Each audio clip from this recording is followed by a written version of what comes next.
hepatitis comes in many different forms. There's hepatitis A, B, C, and D, as well as autoimmune, chronic persistent, and drug-induced hepatitis. I have chosen to focus on hepatitis B, which causes inflammation in the liver.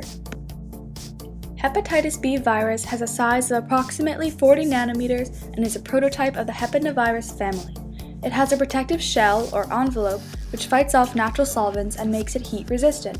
HBV is related to the polymerase family, which means that its core is surrounded by two antigens, the surface antigen and the core antigen. These particles battle the immune system to try to reproduce and spread HBV throughout the body. The cell is also a DNA virus that is double-stranded, which means that there are two polymer strands of DNA bound together by non-covalent bonds.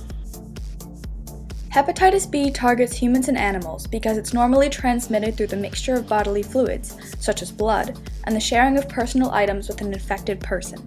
It's impossible for a plant to get HBV because it has a completely different bodily structure. For example, they don't have hearts or livers or vital organs that share any similarities with ours. The short and long-term symptoms of HBV can vary depending on the person and the time when they were diagnosed. In most cases, it takes about 3 months or longer for an infected person to show symptoms. Most commonly, these include abdominal pain, high fever, mild to intense joint pain, complete loss of appetite, nausea, feeling of weakness, fatigue, and vomiting. HBV can be fatal if the carrier has not been immunized or has an immune system that is too weak to fight it. Over 600,000 people die every year from hepatitis B virus. Hepatitis B spreads when the bodily fluids of an HBV-infected person enter into the body of another, which can happen in a variety of ways. This disease is prevalent in drug users, usually heroin users, who share their syringes and needles with others. It can also be accidental and unfortunate when infected liquid finds its way into an open wound. Other easy ways to get it are by sharing toothbrushes, razors, and other personal items with others, and having many different sexual partners. The world is divided geographically into 3 areas with different levels of HBV.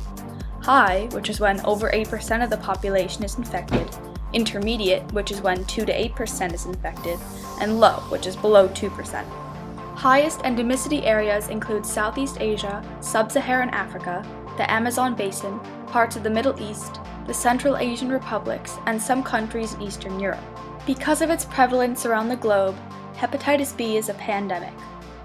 So, how has hepatitis B advanced the field of science? The 2 billion hepatitis infections worldwide have inspired doctors and scientists to come up with more efficient ways to prevent and destroy the disease. They are driven to investigate epidemiology and build upon their preliminary knowledge, which not only helps with the development of cures, but impacts the entire field of science and the world as a result.